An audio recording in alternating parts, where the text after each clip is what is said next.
Tu as placé les étoiles au commencement de l'univers. Alpha. Rien ne peut être créé si tu n'as pas encore parlé. Alpha. Avant qu'Abraham ne fût tué. Oh, Alpha. Mon Seigneur, tu sais comment commencer à faire naître en moi tes louanges. Alpha, Omega. Alpha, Omega. Salut et bonjour, les fidèles de Jésus-Christ, Shalom. Nous sommes le 8 août 2024. Nous sommes dans le cadre de la Cité de la Justice où Jésus-Christ reste fidèle. Il nous a dit dans sa parole, aucune tentation ne nous est survenue sans que ça puisse être humaine. Et Dieu qui est fidèle ne permettra pas que nous puissions être tentés au-delà de nos forces. Mais avec la tentation, il préparera aussi le moyen de s'en sortir afin que nous puissions la supporter. Avant d'écouter la parole de Dieu, la Bible déclare: approchons-nous donc avec assurance du trône de la grâce afin d'obtenir miséricorde et de trouver grâce pour être secouru dans tous nos besoins. Élève ta voix, mon frère, ma sœur. Nous allons demander la grâce et la miséricorde de Dieu dans nos vies, parce que la grâce nous suffit. Là où le péché abonde, la grâce de Dieu surabonde. Nous allons demander à Jésus de nous pardonner de tous nos péchés, de toutes nos iniquités, de toutes nos transgressions, car il a dit dans sa parole, si quelqu'un dit qu'il n'a pas péché, c'est un menteur.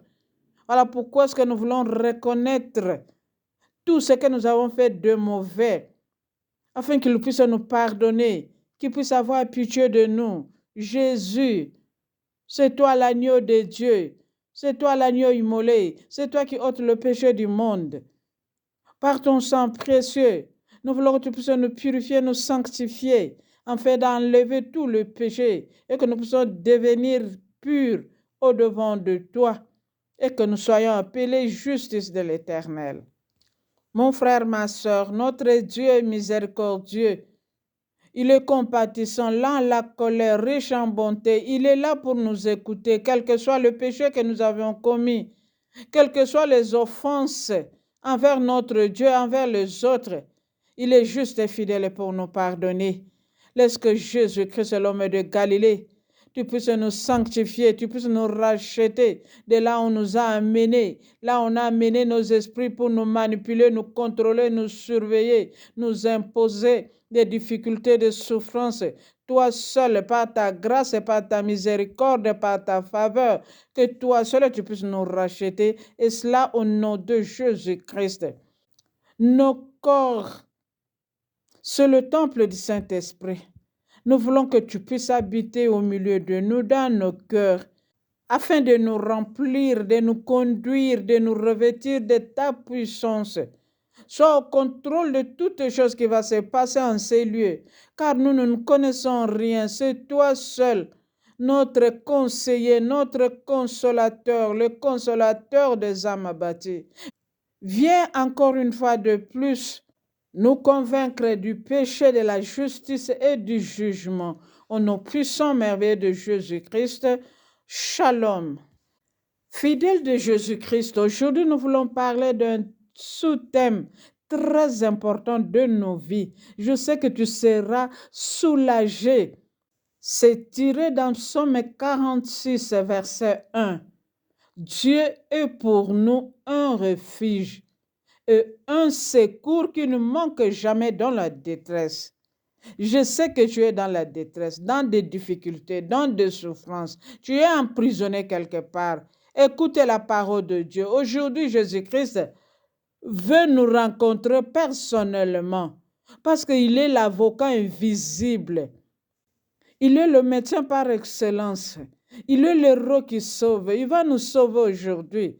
Si du moins nous sommes à l'écoute de sa parole à chaque instant, à chaque jour.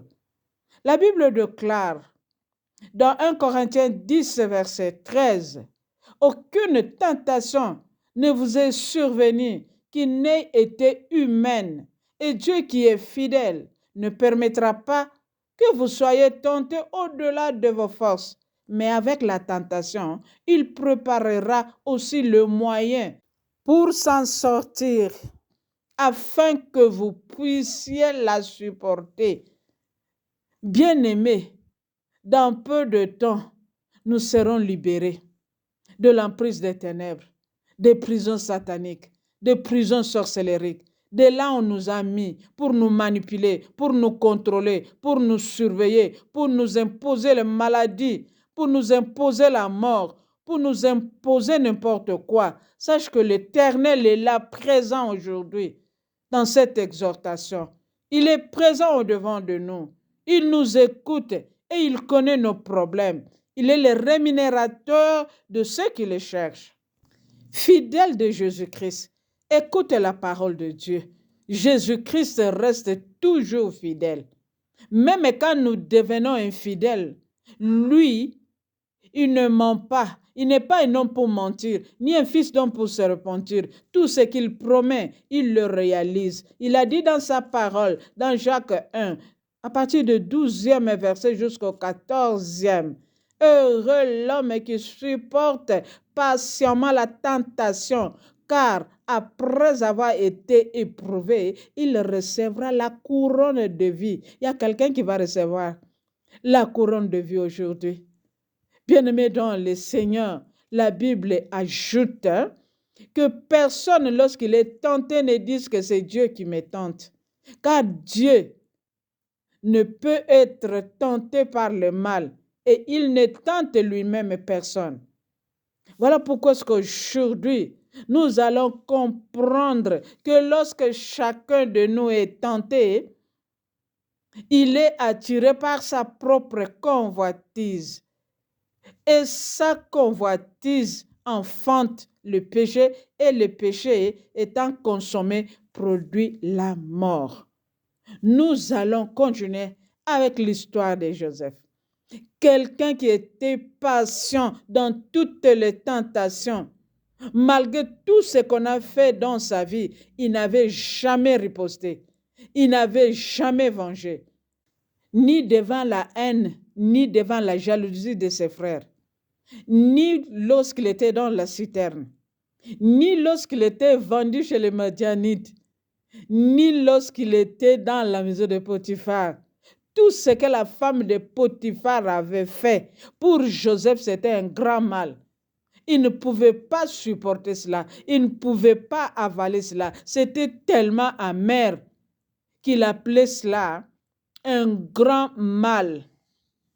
Et hier, on avait vu qu'il y a 3 sortes de personnes. Il y avait la femme de Potiphar, il y avait Potiphar, il y avait Joseph.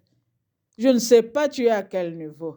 Si tu es Joseph, premièrement, tu es sous la grâce de Dieu, sous la faveur de Dieu, sous la bonté de Dieu.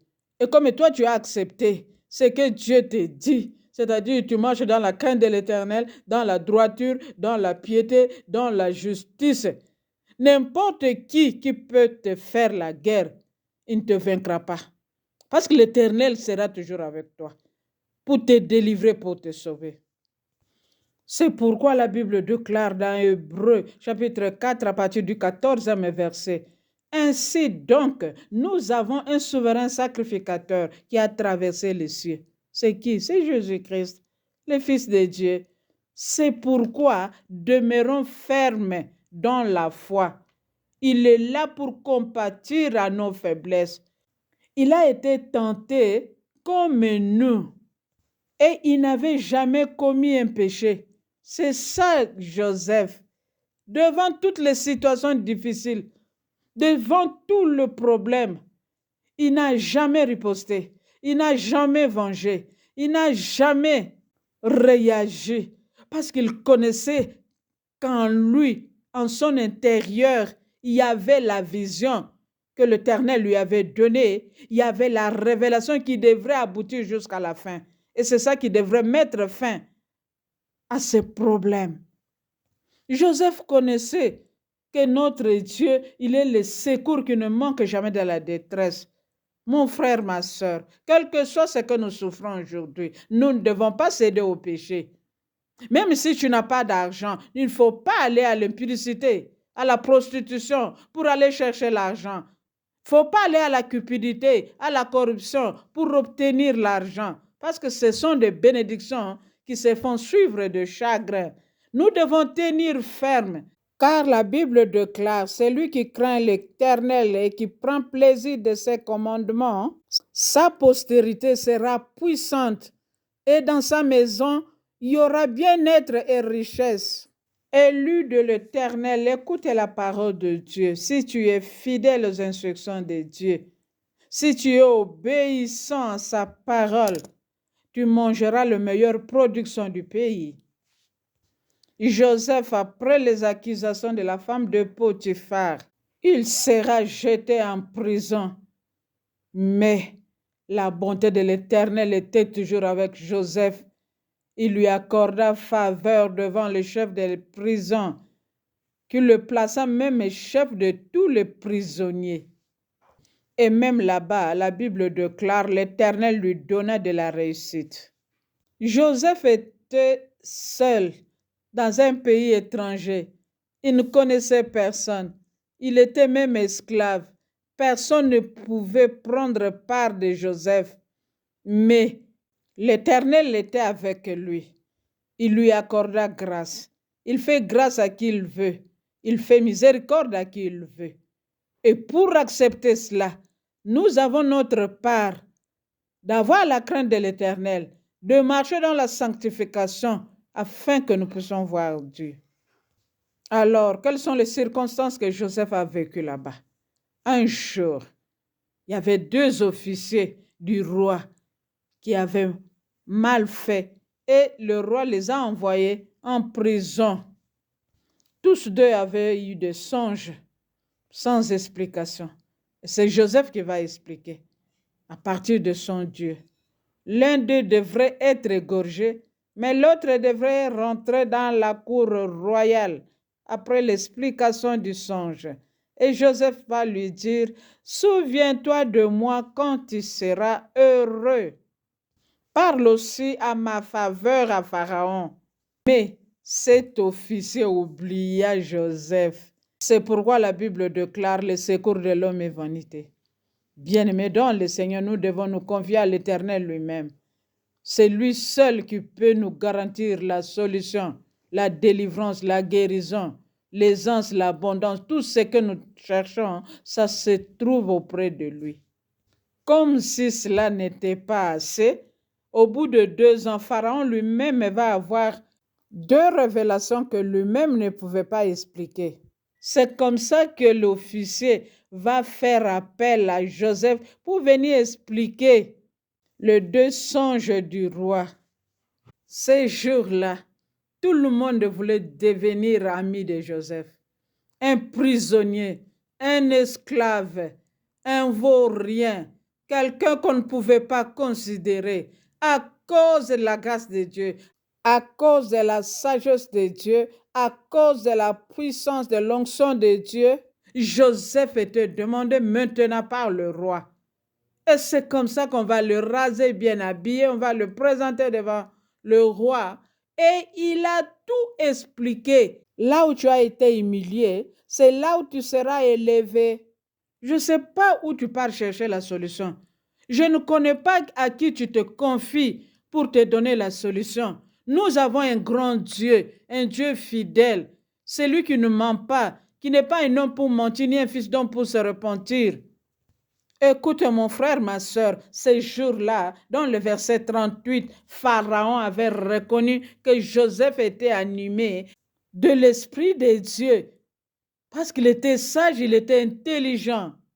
Et ces jours-là, Pharaon va choisir Joseph. Il l'a fait sortir de prison. et lui donna le commandement de tout le pays. Joseph devient premier ministre en Égypte. Et la Bible déclare Joseph était âgé de 37 ans, c'est-à-dire 20 ans de souffrance, de galères, de peines, de difficultés. Et tout le monde était derrière lui en train de crier à genoux. À genoux qui? Potiphar, la femme de Potiphar, l'officier, tous les serviteurs dans la cour royale, tous les Égyptiens devaient être à genoux devant Joseph. Mon frère, ma soeur, aujourd'hui c'est ton jour. Si tu as confiance en lui, si tu es fidèle à Jésus-Christ, sache qu'aujourd'hui c'est la fin de tes souffrances. Qu'est-ce que nous allons faire? Nous allons crier à genoux à tous les démons, tous les esprits impurs, tous les esprits méchants, tout ce qui nous tourmente dans nos vies, que ce soit les divorces, que ce soit les célibats, la stérilité, la maladie, le chômage, le blocage, ces jours-là, c'était la fin.